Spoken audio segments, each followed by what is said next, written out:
दोस्तों, जिस इंसान के साथ आपने ज़िंदगी बिताने की कसम खाई हो, जिस आदमी के नाम के आपने अपना नाम जोड़ा हो, अगर वही आदमी आपकी ज़िंदगी का सबसे बड़ा जख्म बन जाए तो उस औरत के दिल पर क्या गुजरती होगी। नमस्कार दोस्तों, आप देख रहे हैं सच्ची घटना। और आज की ये कहानी कोई फिल्म कहानी नहीं, ये उस सच्चाई की कहानी है जिसे सुनकर इंसान को भरोसा रिश्तों से उठ जाता है। ये कहानी है 48 साल की प्रिया नाम की एक लड़की की, जिसने 13 साल तक अपने ही पति के हाथों ऐसा नरक झेला जिसे शब्दों में बयां करना काफ़ी मुश्किल है। दोस्तों, प्रिया एक साधारण महिला थी, सपनों से भरी हुई, भरोसा करने वाली, प्यार में यकीन रखने वाली। जब उसकी मुलाकात उस आदमी से हुई जो आगे चलकर उसका पति बना, तो उसे लगा जैसे उसकी ज़िंदगी को सही साथी मिल गया है। वो आदमी दिखने में बिल्कुल सामान्य था, बातों में मीठा, समाज के सामने खुद को एक अच्छा पति और जिम्मेदार इंसान दिखाने में माहिर। प्यार हुआ, रिश्ता बढ़ा और फिर हुई शादी।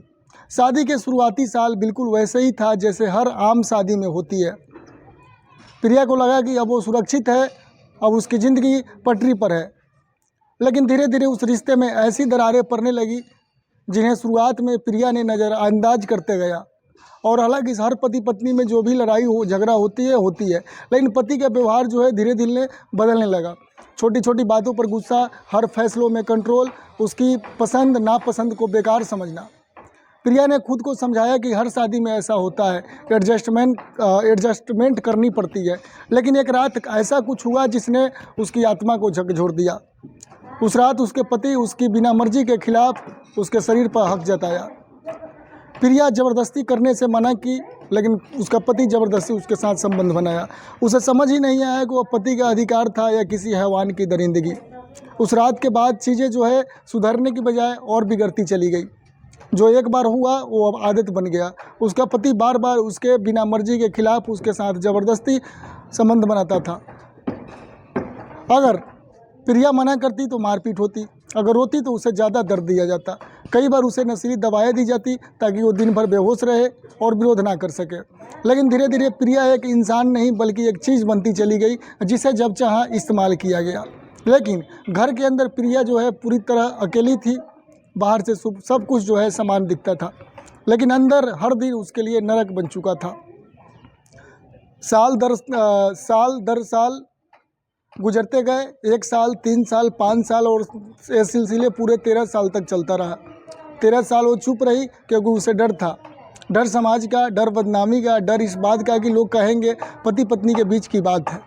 लेकिन इंसानियत की सारी हदें तब पार हो गई जब उसके साथ उसके पति ने अपनी हैवानियत में एक और कदम आगे बढ़ाया।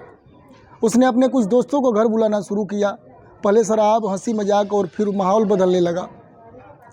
प्रिया को उनके सामने अपमानित किया जाने लगा और फिर वो हुआ जिसकी कल्पना भी रूह को कांपाने पर मजबूर कर देती है। दोस्तों, उसका पति खुद अपनी पत्नी को अपने दोस्तों के सामने नोचने के लिए परोसने लगा। वो आदमी जिसे प्रिया ने पति माना था, वही आदमी उसे दूसरे के हवाले कर रहा था। लेकिन दोस्तों, ये धीरे धीरे मामला चलता रहा। प्रिया के लिए वो पल जिंदा रहते मरने जैसा था। मतलब उसका शरीर वही था, लेकिन आत्मा ऐसा लग रहा था जैसे मर चुकी थी। ये कोई एक दिन की बात नहीं है, ये सब सालों तक जो है चलता रहा। डर, शर्म और टूटे हुए आत्मविश्वास ने उसे खामोश बनाए रखे। वो हर दिन खुद से सवाल करती क्या उसकी ज़िंदगी बस इतनी ही रह गई है, और बेचारी के घर में परेशान रहती, रोती। क्योंकि दोस्तों, अपने दोस्तों के साथ किसी औरत के साथ संबंध बनाना कितना काफ़ी मुश्किल होता है। 13 साल तक प्रिया ने चुप्पी ओढ़ी रही, आईने में खुद को देखती रही, नज़रें झुका लेती थी। लेकिन उसे लगता था कोई इस पर भरोसा नहीं करेगा, उसे लगता लोग उसी को दोष देंगे। लेकिन हर अंधेरी रात के बाद एक सुबह ज़रूर आती है। एक दिन प्रिया के अंदर कुछ टूट गया और उसी टूटन से उसकी ताकत पैदा हुई। उसने फैसला किया कि अब वो और नहीं सहेगी। प्रिया ने अपनी पहचान छुपाने से इनकार कर दिया। उसने डर के साथ जीना छोड़ दिया और पुलिस के पास पहुंची और पूरी सच्चाई बताई। हर दर्द, हर जख्म, हर नाम। ये फैसला लेना आसान नहीं था, लेकिन यही फैसला उसकी ज़िंदगी बदलने वाला था। पुलिस ने इसको तहकीकात से जांच शुरू किया। कानून ने अपना काम किया। जिन लोगों को खुद पर ताकत का घमंड था, उन्हें जवाब देना पड़ा। दोस्तों, कहानी अभी यहीं ख़त्म नहीं होती है। प्रिया की कहानी सिर्फ एक महिला की कहानी नहीं है, ये उन अनगिनत औरतों की है जो आज भी अपने ही घर में डर के साए में जी रही है। दोस्तों यह घटना हमें याद दिलाती है कि चुप्पी सबसे बड़ा हथियार नहीं बल्कि आवाज़ सबसे बड़ी ताकत होती है। दोस्तों अगर आपको आसपास कोई ऐसी भी हिस्सा से गुजर रहा है तो याद रखिए, चुप रहना समाधान नहीं होती है। आवाज़ उठाइए, मदद लीजिए। और अगर आपको ऐसी सच्ची घटना, झकझोर देने वाली कहानियाँ देखनी है और सुननी है तो सच्ची घटना चैनल को सब्सक्राइब भी कर लीजिए और वीडियो को अपने लाइक कीजिए और इसे ज़्यादा से ज़्यादा दोस्तों के पास अपने शेयर कीजिए ताकि सच का भी दम न सके। मिलते हैं दोस्तों एक और नए क्राइम स्टोरी के साथ। जब तक के लिए दोस्तों नमस्ते, प्रणाम।